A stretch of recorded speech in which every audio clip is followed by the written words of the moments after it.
it seems odd.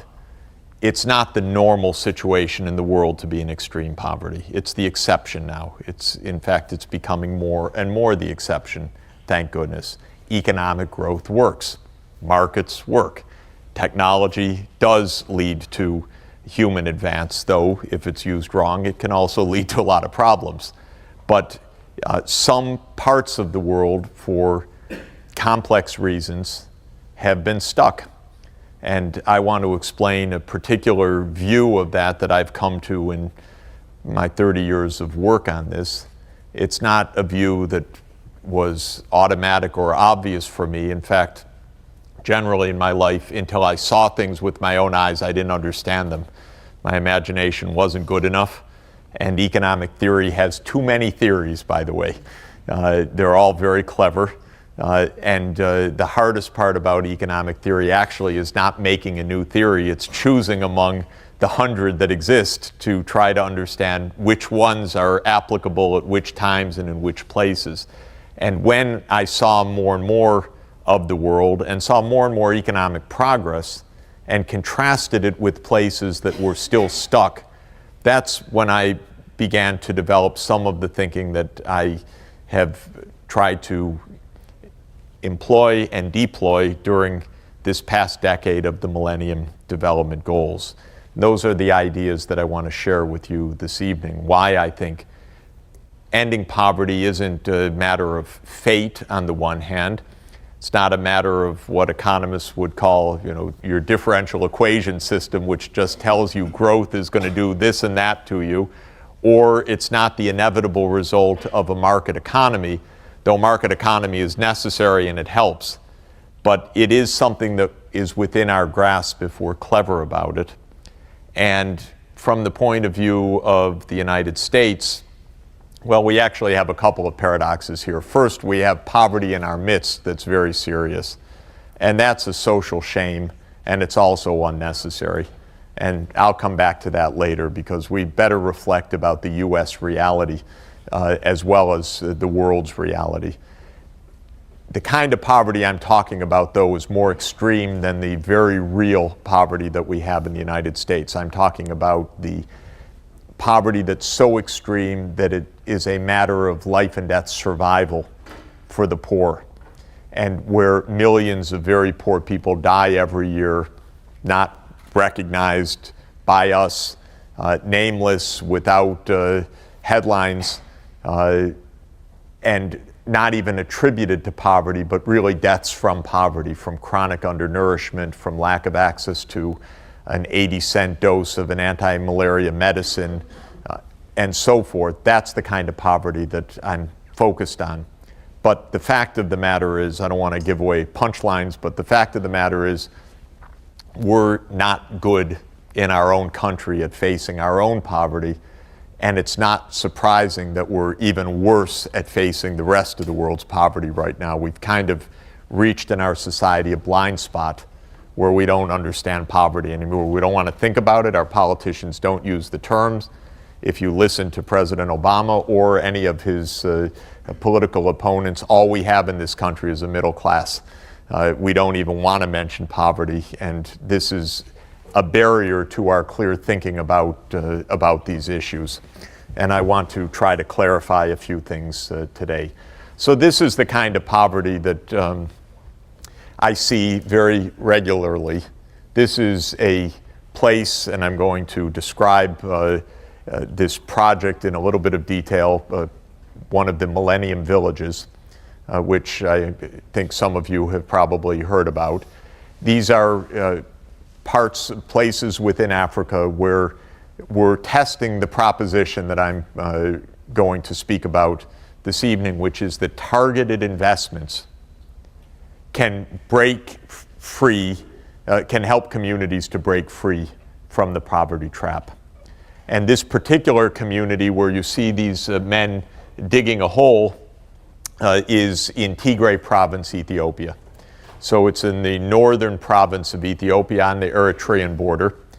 It's a dryland region, which is a first giveaway because being in a dryland part of the world is almost a ticket to poverty except if you happen to have oil under your dryland, and then it's quite different. But if you are dry and just scrub, it's pretty tough life, and not coincidental that there would be poverty.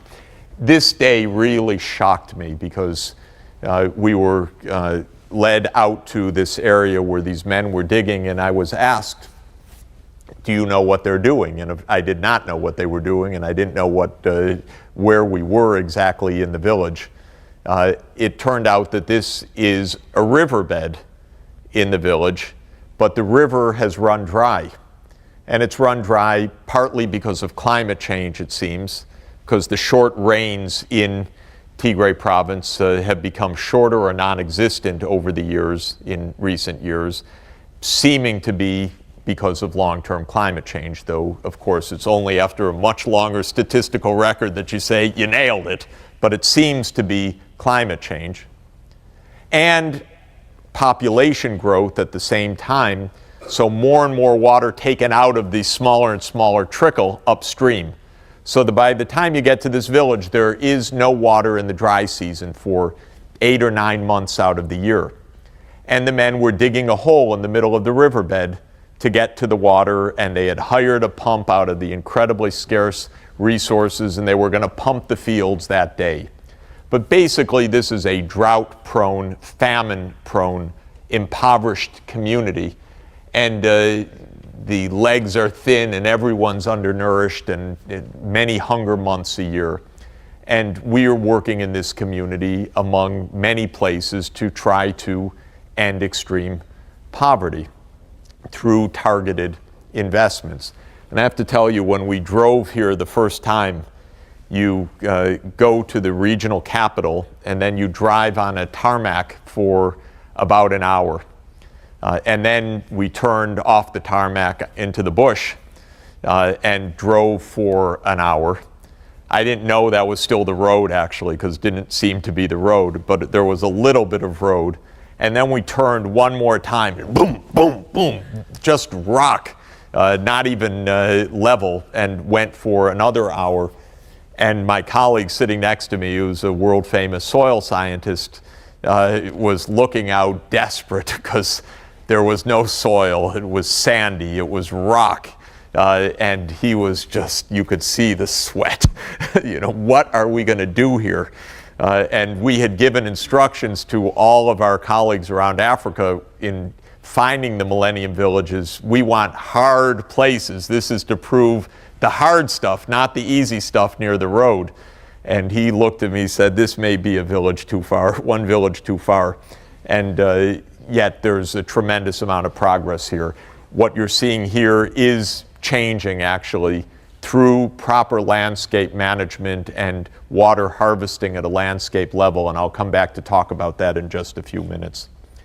This is another site that greeted us in another of the Millennium Villages when we started working in 2005 in Western Kenya. And it is a place that I describe in The End of Poverty. It was the first talk that I gave to a community when we launched this project, talk with the community, I should say, a high AIDS prevalence part of Africa near Lake Victoria, a maize-growing rural community, hungry, impoverished, malarious, AIDS-ridden, really tough. And this is Yala Clinic 6 years ago. 2 patients to a bed, something I had never seen in my life. In Malawi, I saw 3 patients to a bed. These are not people who know each other. These are strangers in an overwhelmed health facility. And they're infectious too. So one may have TB, another may have AIDS. People are coming in a desperate state of affairs to the clinic. And the water bottle that you see under, or the jerry cans underneath, are water brought by the patients' families themselves because there's no running water in these clinics. It's not like this anymore 5 years later, but this is a reality of what extreme poverty means, that even in a health facility, there's no water, which, by the way, cannot be a health facility in those conditions. If a nurse or a doctor cannot wash hands between handling patients, the damage that can be done simply by transmitting the diseases is phenomenal. And you walk into a rural clinic in a rural village in a poor part of the world, and especially in sub-Saharan Africa, and the chance, first thing I do is I go to the tap and I turn it, and 90% of the time no water comes out, and then there's a quick excuse by the director of the facility, oh, we have water, but it's broken. It's been broken 6 years maybe, but it's an example of what extreme poverty is about. This is a puzzle, and the puzzle is a deep one. Why, in a world where we have now 7 billion people living at an average output per person of $10,000 per capita, because that's what the world produces, a $70 trillion world product per year, and in which most of the world, I would say approximately 6/7 of the world, or maybe 5.5/7, that is 5.5 billion of the 7 billion people, are in some sense out of the extreme poverty trap. Why are there places that are stuck in extreme poverty? There is a mainstream view of this. And the mainstream view of this is that in some sense these places have themselves to blame. And typically the way we say it today is that it's the fault of their governments. Governments are corrupt, mismanaged. That's why the people are in poverty. It used to be because of the color of their skin. It used to be because of their culture, although that's a latent view that is widely held. And I think that there is a general kind of disdain and lack of seriousness, I would say, even within my profession, often on these issues, that it's all blame. It's not really deep enough understanding. And frankly, I feel very fortunate that I've had a chance to work closely in these places now for 25 years, and it changed my understanding of everything as I got more and more engaged. So first piece of advice, if I could share advice with you, is go get engaged, see the world, get involved in problem solving. The books are great. What you learned is tremendously important, and it takes you maybe halfway to a truth. Don't let it ever pretend to take you more than a halfway, because until you see things with your own eyes, you simply can't get it. I had no idea what the AIDS pandemic was like. I had no idea what malaria was still doing in the late 20th century or early 21st century. And I really had no idea about the nature of extreme poverty also until seeing it. But one thing I can tell you without, I actually want to show you some of the solutions, so I don't want to talk at too much length about all of the diagnosis. But I had the experience pretty deeply over 25 years that the normal explanations that are given just don't sit right when you're actually looking at the problems close up. And the explanations are coming from 10,000 miles away, usually from Washington, or even from our own economics departments, and they're just too far away from reality. And we miss very basic features. And the thing that drove me crazy is the basic premise of blame the victim one way or another, or blame the victim's government. Because I found over time that I was working with lots of governments. Most of them had corruption in them, and I would certainly include the United States in that mix, quite a bit of corruption. And yet I couldn't find a moral ranking that these poor country governments were so much worse that really explained it. in general, in poor countries, governance is worse in the sense that you don't have information systems, you don't have management, you don't have managers with high training and so forth. So there is a problem of poverty because governance costs money also. But the ranking of governments in poor countries, the ones growing and not growing, are not a moral ranking as one would sometimes pretend or imagine. And I had this funny experience when I was advising the Bolivian government and the Vietnamese government. The Bolivian government at the time was actually much cleaner, and it was doing economic reform, and the Vietnamese government was incredibly corrupt, one-party state. And Vietnam was booming. And Bolivia couldn't get an investment if it gave it away.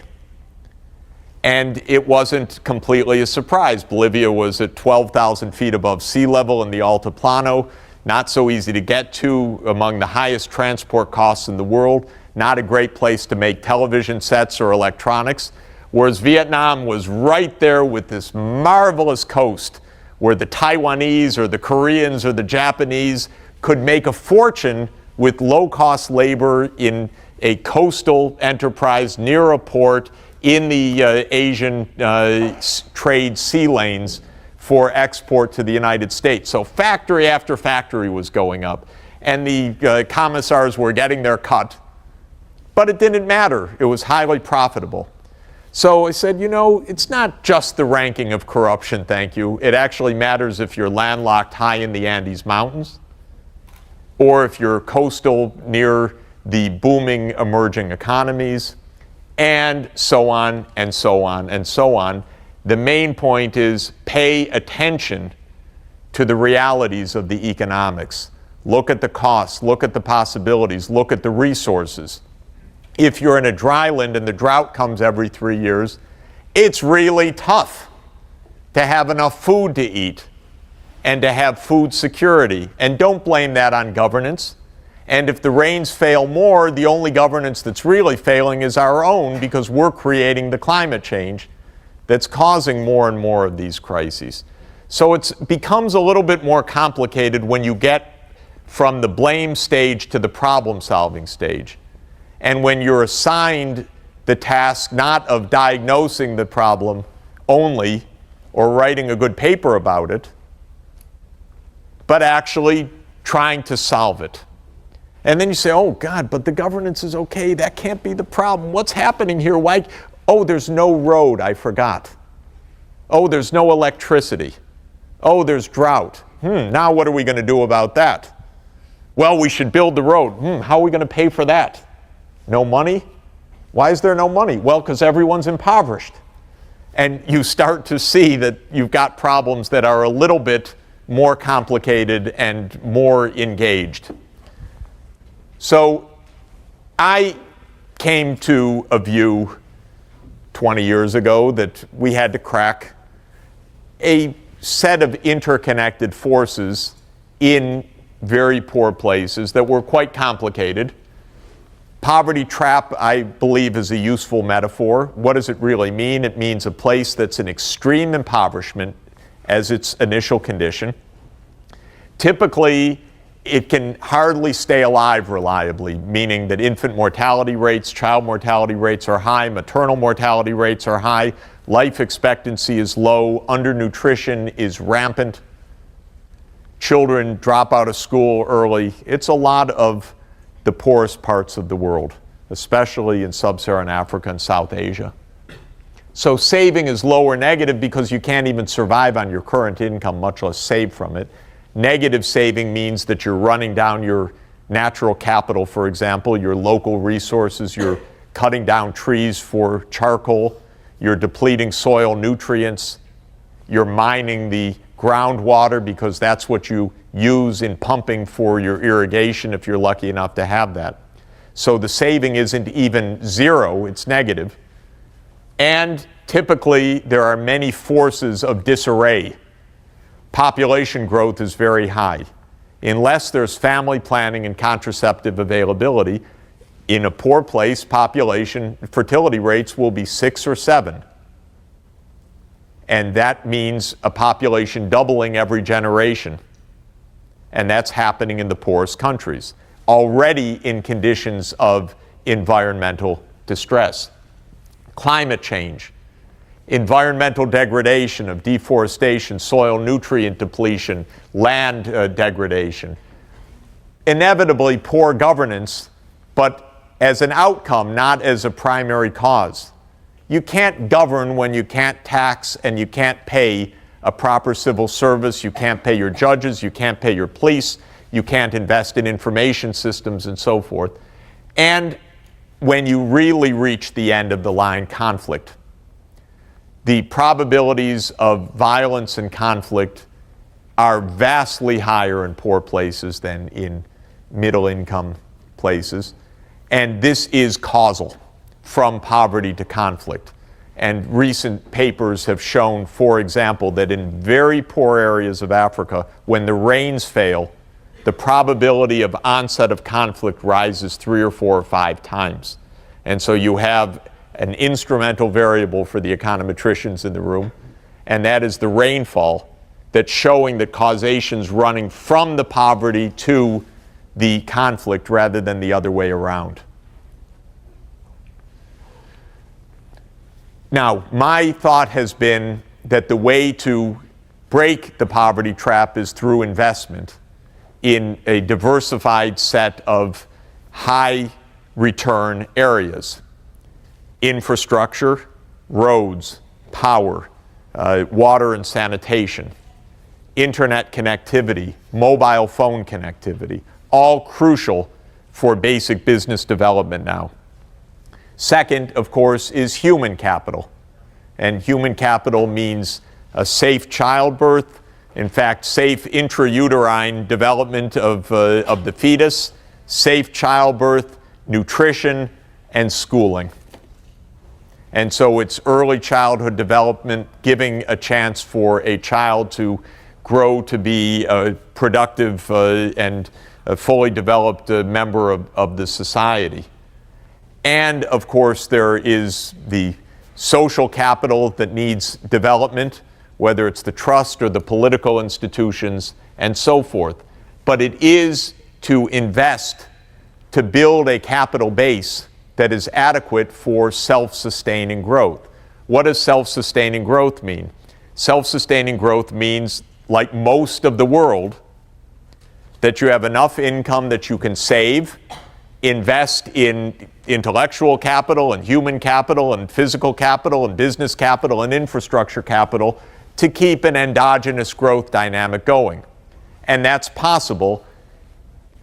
What's happening in the US? We forgot to save. We started consuming so much that we actually ended up not saving, even though we're the richest major country in the world. We're pretty miserable savers these days, and it finally hit the wall that our low saving created a financial crisis and so on. That's not intrinsic to us, it's just a little too much consumerism and a little too little saving for our future. And now massive budget deficits, which is another form of dissaving. But once you have a kind of income, even $2,000 per capita, not $46,000 like the US has, you have enough to save. And that can lead to self-sustaining growth. So the idea of breaking the poverty trap is to lay the base, to raise productivity enough to get out of the trap. In The End of Poverty, I call it getting on the first rung of the ladder of development. Because once you're on the ladder, you can climb. But if you can't reach the ladder, you can't move forward. This concept, I believe, is correct, obviously, because I go on about it incessantly. But it's not so easily understood, apparently.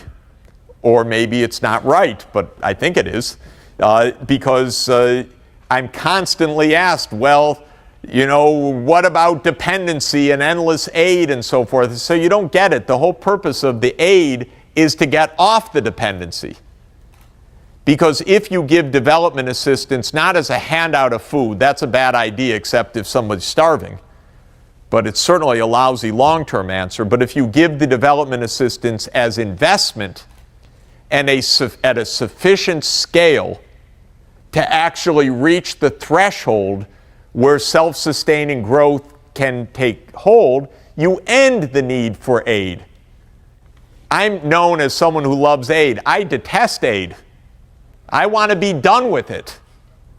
But you can't be done with it if you trickle it out in subtherapeutic doses so that the country never gets better. You actually have to solve the problem. Then you can be done with it. And then we could graduate from this era where even those transfers are needed. Now, mind you, when poverty is regional within your own country, there are two things that normally happen that are very important. One is migration. People leave the impoverished area and go to the wealthier areas. Second is regional policy, investing from the richer areas to the poorer areas to break the poverty trap. So generally, if you're within a country and you have an impoverished region, maybe geographically distressed, and a booming region, the country will take care of itself through these mechanisms of market forces, basically. But if you're just impoverished all by yourself and you're stuck in the poverty trap, someone better come to help you. That rankles a lot of my fellow economists, because the game is you got to get out of this on your own. I'm not sure why in a rich world that's the game when people are dying by the millions. So I'd rather do the little bit of help to break the poverty trap than to try to figure out the absolutely ingenious way for poor people to be able to survive on their own. And that's what I've been trying to say. So at risk of taking us a little bit of a detour, I just want to give you the flavor of the formalism, because this is an academic engagement, and I want to explain formally, just for a couple of minutes, how this works. So imagine a millennium village, and it starts out that the subsistence, what you need to survive is $300, but you need to survive reliably. But the community is living at $200, and you ask, how can that be? And the answer is a lot of people die. And that's how life really is in impoverished places. Doesn't mean everybody dies. It means that 1 out of every 5 children die before their 5th birthday. Or it means that 1 out of every 100 childbirths, the mother dies. So you're at $200, subsistence. Saving is 0 because you can't even reach subsistence. But let's assume that a poor family will save a lot, actually, for its future once it's beyond subsistence, like Chinese households. Now, suppose also that if you can get your hands on fertilizer, for example, each dollar of input gives $2.50 of output. You say, well, that's crazy. What kind of return is that? That's the actual return that you can get in many parts of Africa for using fertilizer. Well, why don't they use fertilizer? Because you can't afford it. You're starving. Poor people can't get it, don't know it, they don't constitute a market. And you say, no, Sachs, you must be crazy. But just look at the actual results, not at what I'm telling you.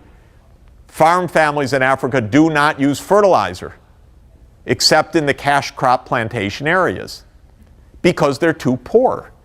And there's actually 1,000 papers on that point too.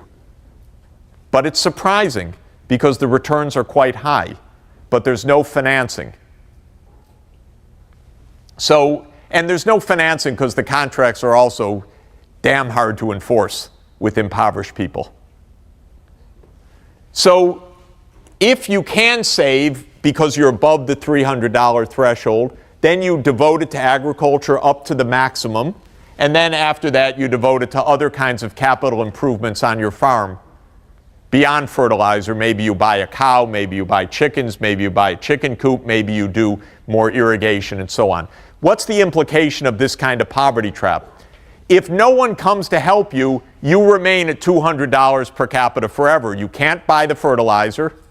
You can't invest in it. You just go along plodding, and that's how hundreds of millions of people live year in, year out. Really shocking. If you are given targeted aid for fertilizer, it raises your output. If you're given enough targeted aid, it raises your output above $300 and you start to save. If you are given help long enough, 5 years, 4 years, so that your saving becomes big enough that it can now buy fertilizer at the beginning of the season out of self-financing, get the bigger yield, sell it, and get an even larger amount of income afterwards, you've made it. And so the point is that in this kind of setting, the following happens. Purely theoretical. 3 scenarios. One is no one gives you help. Second, you get help for 2 years. And third, you get help for 4 years. So in the no help scenario, your ODA, that's official development assistance. We don't know that term in America because we don't do any of it, almost. So here are the 3 models. The blue is no aid ever. The red is, okay, 1 year or 2 years of $75 of aid going down to 0. And then the third is 3 years of $75 aid going down to 60 and then going down to 0. That's just the little illustration. What happens in these 3 scenarios? Income in the no aid scenario is trapped at 0 forever. Income in the 2 years of aid is that you jump up, you get a little bit of saving, but it's not enough to get you out of the poverty trap. And when the aid is cut off, you come crashing back down to subsistence after a couple of years. If aid is 4 years adequate, the green line takes hold. And that is that after 4 years, you're on your own. You don't have to look back. You don't need any more assistance. You've made it. You've broken free of the poverty trap. Why is that? Because you've reached a level of saving that you can self-finance the inputs each year to be above subsistence, to have a surplus to save for the future, to make more investments. You've gotten out of the trap. That's my point.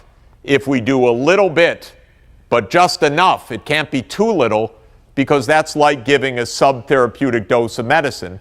You don't solve the problem. If you give enough, it's temporary, and then real market growth, the stuff that applies to 6/7 of the world, then applies to the last 1/7 of the world. Let's help make that last step out. And I've spent now 10 years intensively trying to estimate the costs of what's really needed. It's an unusual approach. It's so micro, it's more micro than micro, because it's really asking, what do you need for the health system? What does it cost for those community health workers, for that clinical officer, for that medical officer, for the electricity in the place? What is the unit cost? How much is the ambulance? I find that good economics, by the way. My colleagues have their doubts sometimes. It's so intricate. But actually, that's how to solve problems, in my view, is to be very specific, very targeted, and to try to figure out what is that therapeutic dose that is enough to break the poverty trap. And the way we're doing this specifically is in the Millennium Villages. So the idea of the Millennium Villages is to actually make these targeted investments in what are now about 15 sites around Africa, in all of the major agroecological zones. So what's it like in the rainforest? What's it like in the Ethiopian highlands? What's it like in the drylands of northeast Kenya? What's it like in the bimodal maize growing area of western Kenya? What's it like in the unimodal maize growing area of Tanzania, and so on? Because ecology matters a lot. What does it take in each place to get out of the mess? It takes more in the drylands, I can tell you, because you have to pay for irrigation. You have to pay for other things that you don't need necessarily in the other locations. So you want to find out specifically what's involved. Africa is a very, very big continent, so doing this in one place or another wouldn't be sufficient. Today somebody sent me this map by coincidence, stressing how big Africa is. You see China snuggles into southern Africa, the United States into West Africa, India into the Horn of Africa. This is a very big continent. That's drawn to proper scale. So you can fit China, India, the United States, and Western Europe into Africa and still have a little space left over. And the point is, that's why we're operating all over the continent in order to be able to understand, of course, also cultural and governance differences, but also mainly ecological differences. The idea is to achieve the Millennium Development Goals in Africa, the 8 goals, but mainly the focus on health, nutrition, schooling, and income, and basic infrastructure, which constitute the objectives of the Millennium Development Goals. And this will be, I'll leave the PowerPoint for Rockefeller Center so everybody can look at it afterwards in detail.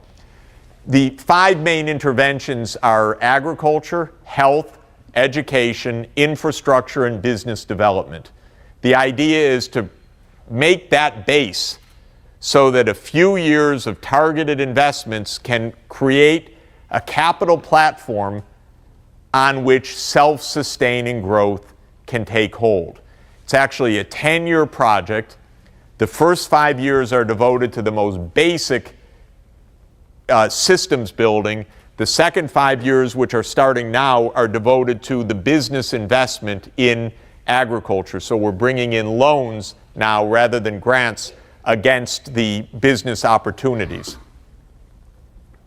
And there are specific interventions. That's the point. It's not just a general idea, do nice things. It's actually target the kinds of investments that have been shown through decades of both experimentation and actual life to yield high returns, whether it's fertilizer, high-yield seeds, treadle pumps, agricultural extension services in the upper left-hand corner, whether in infrastructure, it's cell phone coverage, internet connectivity in schools, road grading, and so on in the lower right-hand corner.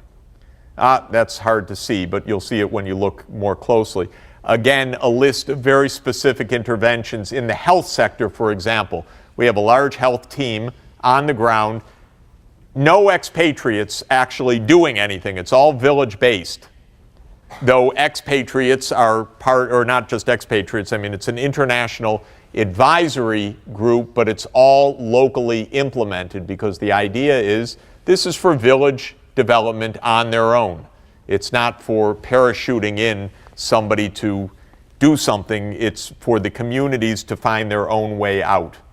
And the key is very structured systems building.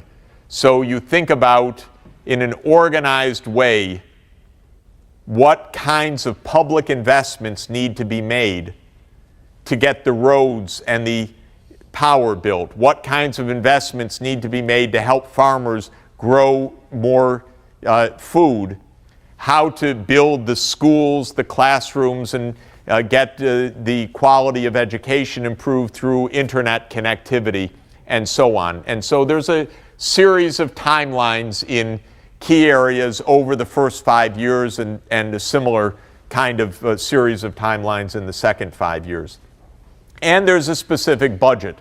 This is a hypothesis based on the UN Millennium Project work for Kofi Annan, which tried to identify the costs of the targeted investments that would be needed. We came up with an estimate of $120 per person per year in the villages. And the theory of the project is that if half of that can be brought from the outside, then half can be mobilized locally.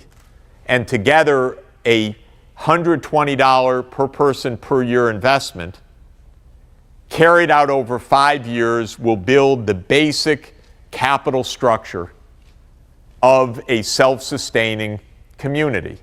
The second 5 years, which is less money, about $35 coming from the outside, is to build the business infrastructure, farmer cooperatives, nurseries, storage facilities, transport hubs, and so on. And that's the work that's going on right now. So this is now where does $60 fit into the scheme of things? If the world were to give $60 per capita in investment, not in handouts, but in investment, to the billion impoverished people, that would be $60 billion a year.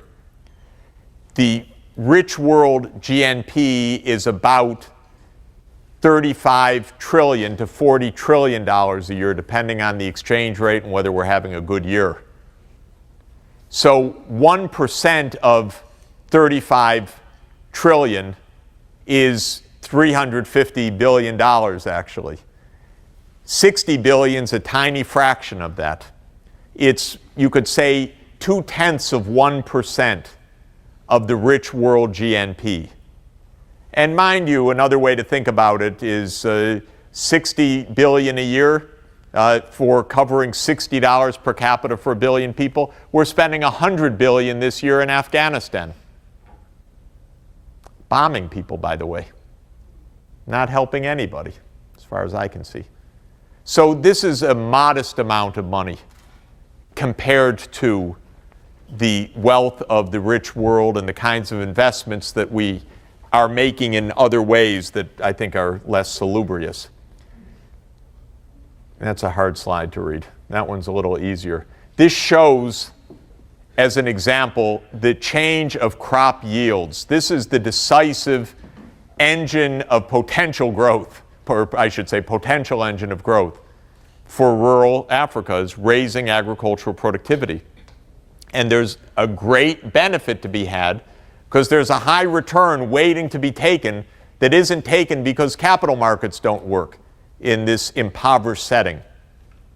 And so there is a high return to putting seed and fertilizer into the ground. And you get a move from about 1 ton per hectare yield of maize, for example, corn, to 3 tons per hectare, even in the very basic conditions. Mind you, in U.S. farms, you get 10 tons per hectare. And if you can bring in irrigation, you get double cropping, so you could get 20 tons per hectare. So we're just at the beginning of what's potentially the large increase of productivity. But if you're impoverished and doing traditional farming, you're stuck in hunger at 1 ton per hectare. And what this shows, the blue is where we started, and the red is where we are right now. And basically, there's been a 3 to 4-fold improvement of productivity. That means income, because each ton is $200 per ton of income for the farmer. So it's another $600 per farm family, for example, that has come for a hectare farm. And many, many other targeted improvements have the same dynamic. If you invest, you get high returns. That's the basic point. If it's giving a bed net to a household to protect the household from malaria, the returns are phenomenal because the bed net costs $5. It lasts 5 years, sleeps 2 children, 50 cents per child, and it saves a lot of lives. And yet, poor families are too poor to have it on their own. This is an example of, well, this is just another slide showing that the institutional deliveries, safe childbirth, go up, of course, when you have a clinic that can provide safe delivery. This is the rate of utilization of clinics. It's visits per person per year on average in this Ugandan Millennium Village. What's the point? The point is they dropped the user charges for coming to the clinic, and that allowed poor people to go use services. And that's also shown in this upper graph where this Ghana facility, which was collecting something like 50 cents or $1 per visit to the clinic, we supplied a subsidy to allow free access. and the use of the health facilities essentially tripled. And for impoverished people, that's a difference of life and death. So many, many improvements are possible in short order. In health, you can bring down mortality rates from 200 deaths of children under 5 per 1,000 live births to, I believe, around 30 within a period of a few years. That's what we're aiming for. We're probably down from 150 to 200 now, down to about 75 per 1,000 because of the first 5 years, but the trend is sharply down. Just let me give you one example. We just trained and introduced a new method for neonatal resuscitation. About 35% of deaths now are neonatal deaths within the first 28 days. Most of those are within the first day of birth, and a large proportion of those are within the first minutes of birth.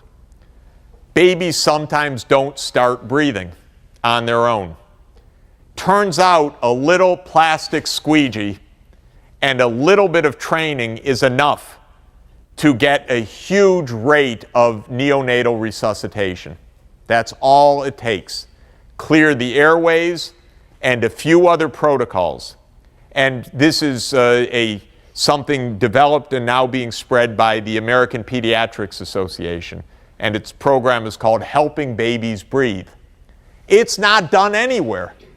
So we started this in one of the villages just as a trial about 6 months ago. I don't remember which one it is, but we just got the report yesterday. An incredible number of lives being saved, of neonates being saved. In the first 6 months, start out 0, then there were 7 resuscitations, and then 20 resuscitations, and the curve went like this, and now like a sigmoidal curve, it's leveled off. So we've really been able to reach with almost no expense at all. A huge improvement, and we talked today how to strategize to make sure that it now reaches all the Millennium Villages across the continent, because the health ministers come and then they see and then they say, oh, I get it, we can do that. So there are so many of these things that can be done at low cost. The problem, the damn problem, is they can't be done at 0 cost. I don't know if someone will be ingenious to get it from $60 to $20. I can't. This is already squeezing to the bone for us. But that's such a little amount of money in the scheme of things that our governments ought to be running to produce massive yields like here in Malawi. Or this is now training community health workers, a new concept. Not new, the barefoot doctors in China did this 40 years ago, but properly trained and salaried community health workers is a boom in the Millennium Villages and in parts of Africa that can afford this right now. These are my favorite bed nets in distribution in Western Kenya. This is simply now with wireless broadband available increasingly. You're able to get schools that couldn't even imagine this online now. You put up a couple solar panels. These computers are down to $150 or $200 cost. Of course, you need local management and protection that they're not stolen and fixing things and so on. So it's not 0 cost, but it's absolutely feasible at low cost. And of course, safe drinking water with protected springs or piped water as we're doing. And another wonderful basic intervention, school feeding programs, changes life. Because if the children are eating in the midday, they're attentive, they're coming to school, their parents are sending them to school, they're healthier, and the benefits for education, for attendance, for nutrition are tremendous. And we've introduced this, of course, across all of the Millennium Villages. So, remember the goals. I didn't remember that slide did that. These are all targetable through basic investments. And for middle-income countries, they're all affordable out of their own resources. I do not lobby for aid. I don't lobby anyway, but I don't advocate for aid for Brazil or for Mexico or for Malaysia. They can do it on their own, thank you. It's for the poor countries that can't do it on their own that we need to be giving help. It's not redistribution for redistribution's sake in my mind. It's to build the base of self-sustaining communities. Since about 7 out of the 9 million children who die every year before their 5th birthday are in South Asia and Sub-Saharan Africa, that's where we need to target the development assistance. And there has been some good news. This is the curve of showing the development aid for health during the past decade. And that's in constant inflation-corrected prices. But the estimates of need are not 10, but closer to 35. So we started out 1/10 of where we needed to be. Now we're probably close to half if you were to extend this to 2010. There's been real progress in getting closer. President Bush made a major advance with 3 things: with PEPFAR for AIDS, with the President's Malaria Initiative, and with supporting the Global Fund to fight AIDS, TB, and malaria. Unfortunately, we stopped there and didn't invest enough in other kinds of interventions, and very little, basically nothing new has happened during the Obama presidency so far. Now, here is the truth and the kind of the crying shame. This is aid as a share of gross national product. It's the aid relative to capacity. And there is an international norm, UN target established 40 years ago, that countries should give 0.7 of 1% of their national income in development assistance. That means 70 cents per $100 of GNP. And 5 wonderful countries do it. The Nordic countries, basically: Denmark, Norway, Sweden, Netherlands, Luxembourg. They're the ones on the far left above the top line. Then there's a middle group. Average effort is about 0.47 of 1% of GNP. And whoa, where do we find the United States? Ouch! We are the lowest. Actually, we're no longer the lowest. Greece slipped below us this past year in the middle of their financial crisis. That's the U.S. 20 cents out of $100. We're a country spending $5 out of $100 for the military and 20 cents out of $100 for development assistance. In my view, it's foolhardy. Foolhardy. It can't make foreign policy work. And if you read, as I just did, Woodward's book on the Afghanistan war, you'll go 300 pages and not see one sentence, at least maybe I missed it, about development in Afghanistan. It's all generals talking, who to bomb and how many soldiers. It's completely reckless and naive, because Afghanistan's one of those landlocked, impoverished countries that doesn't have roads, doesn't have power, doesn't have water, doesn't have irrigation. It's trapped in extreme poverty. It's war-ravaged. It lacks infrastructure, lacks transport. When that happens, the only thing that moves is high value per unit weight, also known as poppy and heroin. That's the nature of trade in a place that doesn't have roads. The stuff that you can afford to take out. But try taking out fruits that need to be properly refrigerated and stored, and depots and quality for it's impossible unless we do some development. So I don't know what they're thinking when they talk about the hearts and minds of winning the hearts and minds in this counterinsurgency. It's fantasy land.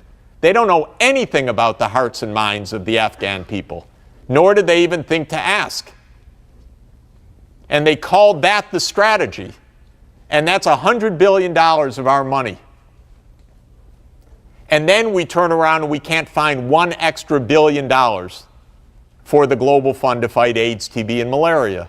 at last week's replenishment conference. So this is what I call our choices for America.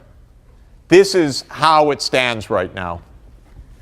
This is defense, definitely a euphemism because we also do offense.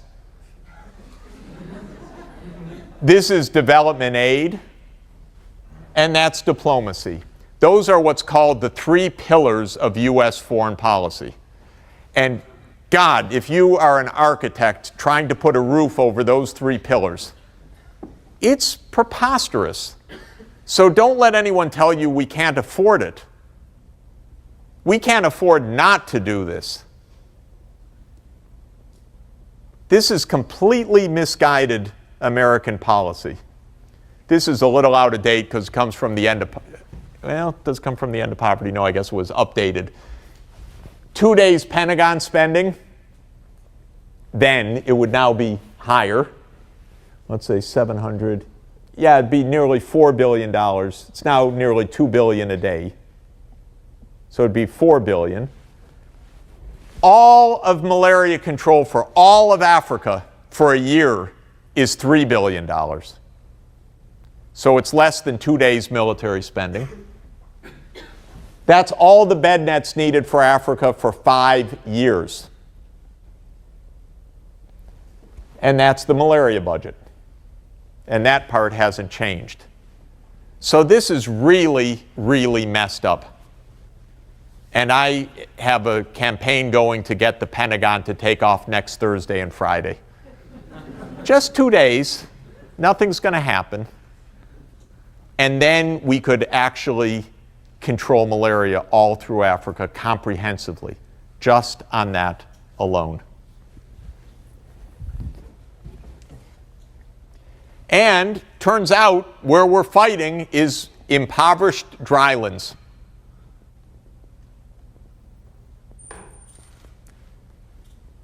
Because the yellow areas are the drylands and the red cones are the violent places, and the overlap is very marked and very clear.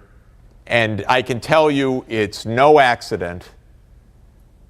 When I was in Yemen 5 years ago, I came back from the trip. I was invited by President Saleh to see the huge challenges in Yemen, and came back shocked. Went to Washington, said this place is sliding into absolute violence. Of course, no one cared. Yemen, what's that? That's one of 192 countries on a list.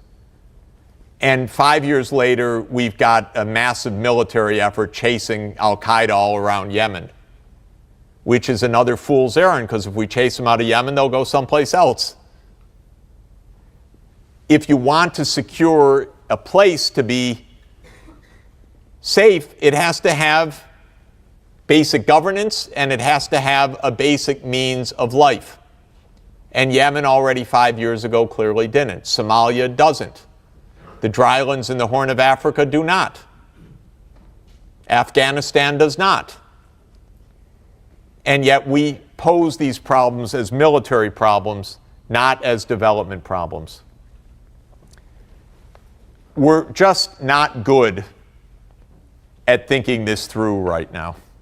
I think the economics is part of it, and I think that close diagnosis and detailed analysis and deploying the models and theories that we have, because poverty traps are a core part of economic development thinking, but like many things, they're one of 20 models, so they work in some times and they don't work other times, and so proper model choice needs absolute rigorous engagement with reality. But we have another problem, which is even when we know it, we don't want to know it.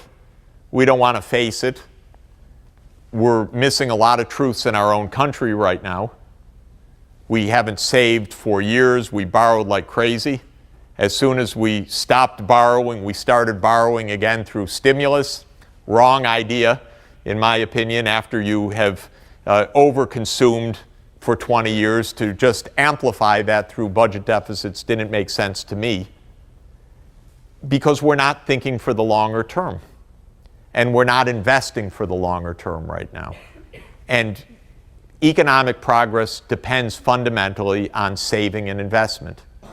And on a rich saving and investment, saving on an investment not only in physical capital, but in infrastructure, in securing the environment, in breaking poverty traps, in creating social trust, in building new technologies. You have to think ahead. And if we don't think ahead, we can't make it. And we have to think like a community. And we're not good at thinking like a community.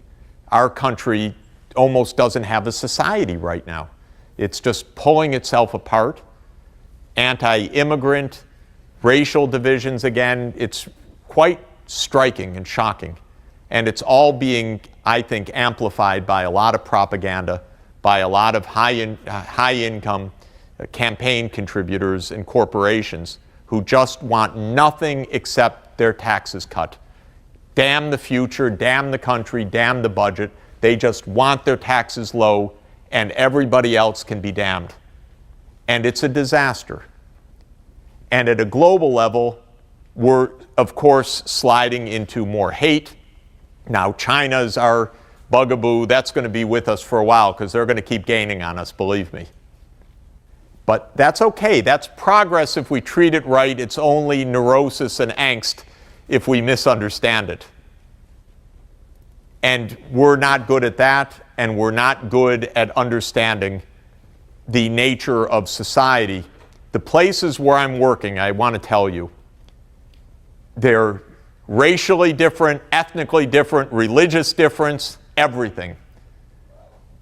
I've never for once had a moment of less than hospitality, partnership, collegiality, problem solving, mutual respect in all the work.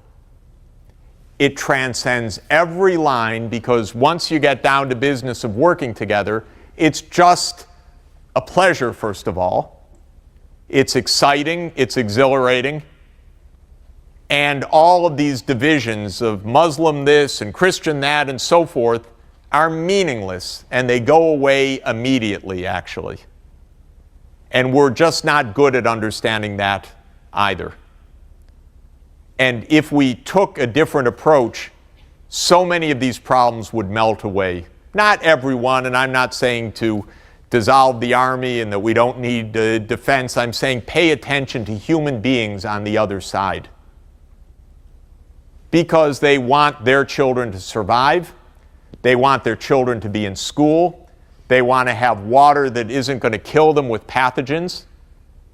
They don't want to die from a mosquito bite. They don't want their wives and mothers and daughters dying in childbirth because there isn't an ability to deliver the placenta or to stop hemorrhaging, which is as low cost as can be. It's just human beings on the other side. And it's not that everybody's so corrupt that they're out to kill their own people, and so you can't get bed nets to populations or you can't get emergency obstetrical care. It's just nothing like that. That's just convenient things for people in Washington to say who know nothing. And that nothing that's a real line I'm talking about. Because they've got power and they're irresponsible. And they're not trying to find out. They're talking to the wrong people. Maybe they've lost the ability to find out, but they're not really finding out.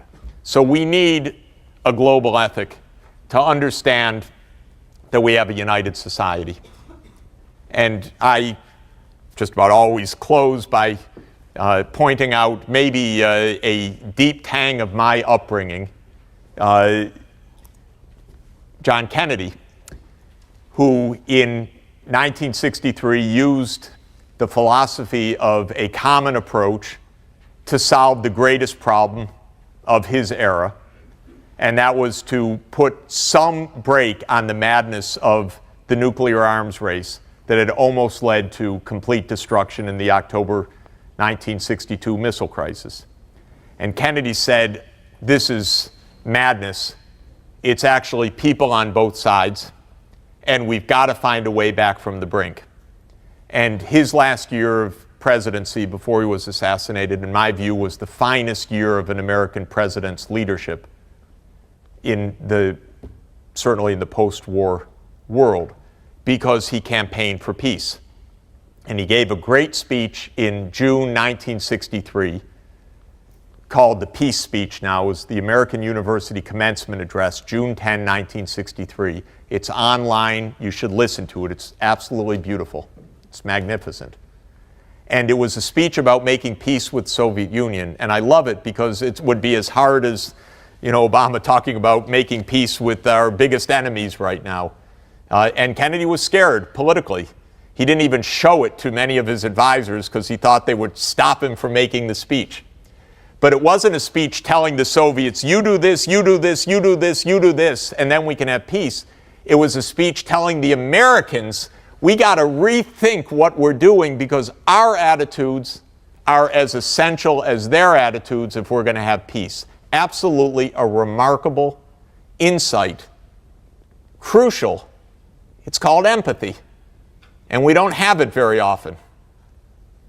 But he had it, and he gave this marvelous speech.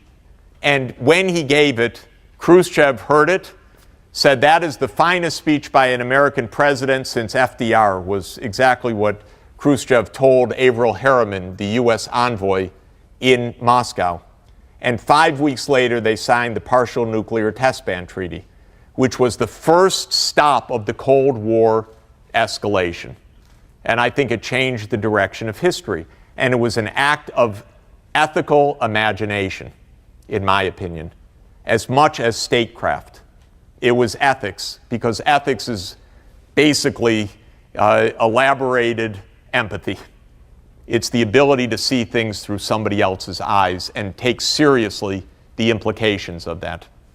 And Kennedy said in the speech my favorite words, which I like to end on because I think that they capture the essence of what we're after. So let us not be blind to our differences, but let us also direct attention to our common interests and the means by which those differences can be resolved. And if we cannot end now our differences, at least we can help make the world safe for diversity. For in the final analysis, our most basic common link is that we all inhabit this small planet. We all breathe the same air, we all cherish our children's futures, and we are all mortal. Thank you very much.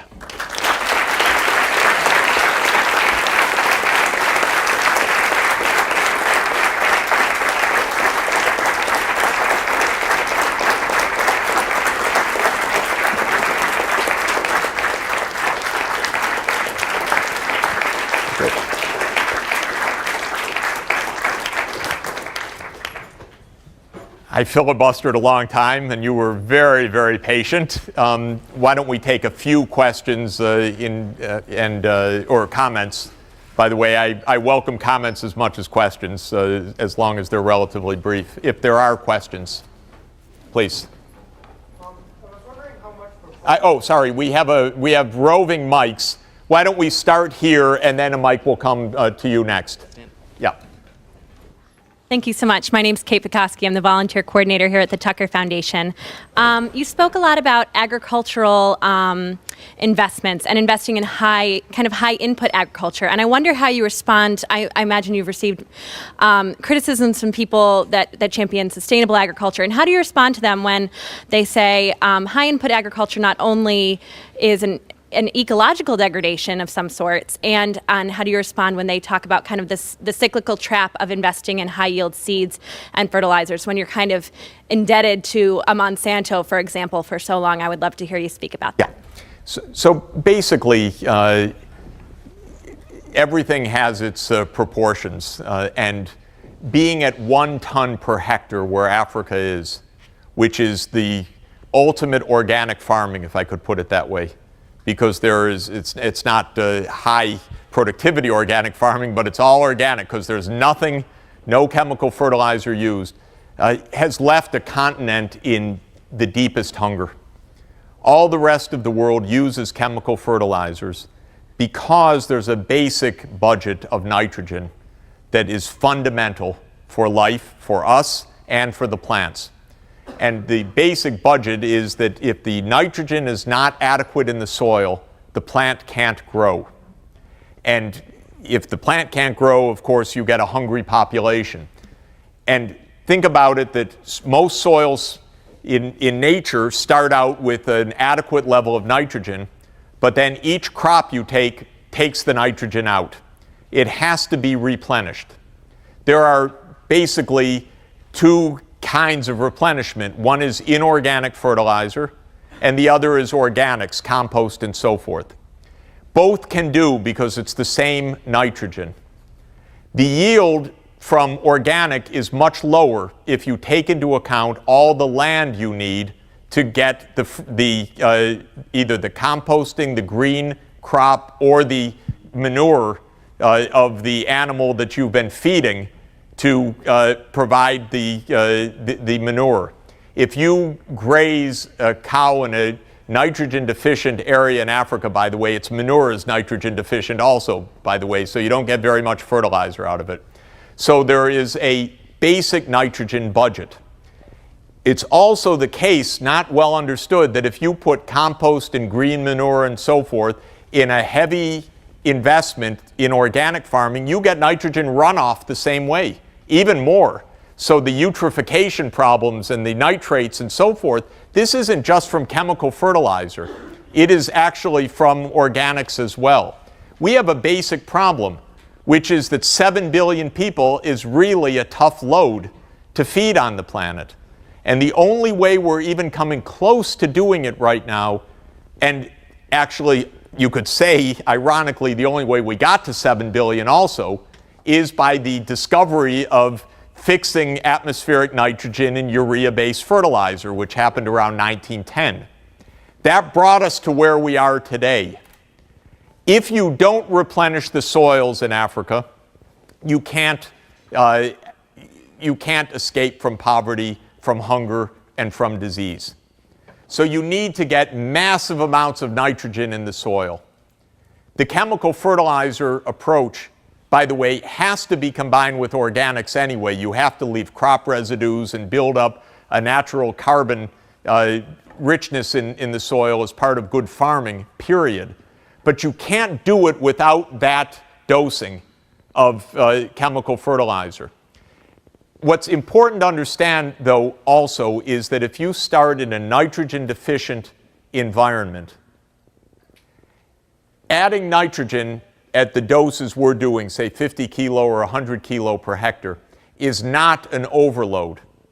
In fact, it basically is replenishment of what's missing right now.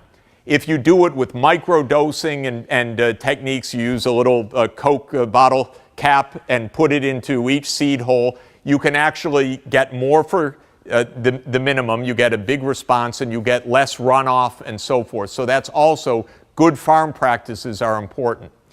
But simply trying to do without this or thinking somehow I'm going to do it organically doesn't work. So you need the boost. That's number one. Second, the income advantage is enormous. And so it really pays. It helps people lift out of poverty.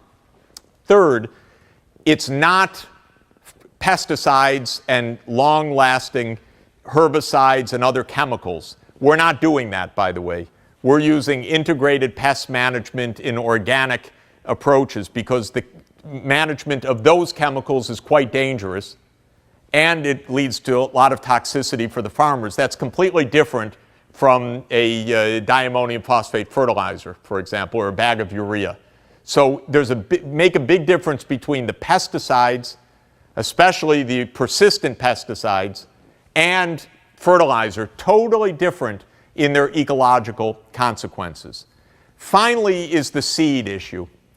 The seed issue is very basic, which is that you can't get a high yield on the farmer's own seed. You need seed breeding. You need to buy the seed from someplace. And all high yields around the world, 3 tons, 4 tons, 5 tons, 10 tons, 20 tons, are improved commercial seeds. That's okay if you can afford it. And it's not just Monsanto, by the way. There's Western Seed Company and many, many seed producers that are producing high-yield seeds. But there's a huge difference of using your own seed, which even with fertilizer won't have a response, and using these high-yield varieties, the kind that brought the Green Revolution in the first place. Nothing is for free, though. There are ecological risks to any place humans are acting, and intensification raises those risks, for sure. Because in India, we're seeing water problems now of groundwater depletion, for example. So you have to go into this in a methodical way to understand what is sustainable. But the low input, low intensification is what is already there right now. This is organic. And it's a disaster, a human disaster right now, and it's the highest hunger on the planet. So I'm not so worried about these things compared to the current situation. But I have to say, we haven't cracked the major agriculture problems on the planet because our whole global food system is not sustainable right now. But the worst is people dying of chronic undernourishment. And I want to stop that because it can be stopped right now. Professor Sachs, we are going to take one more question. Okay, right over here. As a farm kid, I especially appreciate your comments on that issue. I was just wondering how big of an issue you think Dutch disease is with respect to foreign aid, and what donor countries can possibly do to reduce that kind of issue. So the question is about the Dutch disease, which is a non-communicable disease, so named because when Netherlands discovered natural gas in the North Sea, it caused the currency to strengthen, and that squeezed the traditional Netherlands exports, and that became called the Dutch disease. And when it's applied to the question of aid, the idea is that you give aid, and that leads to a kind of consumption boom, and that squeezes out traditional exports. And I think that it's not a concern at all to me, zero, for the following reason. It's not aid for consumption, it's aid for investment. And if you give the aid to double the food production, that's the opposite of the Dutch disease. You actually lower non-tradables prices. If you give the aid to help build roads or to extend the power lines and so on, you empower the export sector. So Africa exports almost nothing except a few high-value commodities right now. Diamonds, gold, copper, coal from Mozambique, and hydrocarbons, and so on. Because there isn't really a manufacturing sector or service sector exports, and the main reason is not barriers to their exports abroad, because they face a market that's, for them, even more open than the market that China faces, which exports everything. The problem is they are not competitive on the supply side. So they don't have even the most basics of ports, roads, rail, and other infrastructure to be able to compete at world prices compared to, say, Asian, Southeast Asian producers. Aid for trade, so-called, should be devoted to building that kind of infrastructure. There's nothing really to squeeze out of the traditional exports. You won't squeeze out diamonds. You won't cause the exchange rate to appreciate so much that Botswana stops exporting diamonds. It can't be done.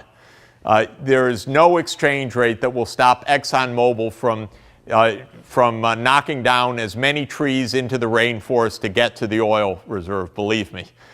There is nothing that will stop these traditional, not that I recommended doing that way,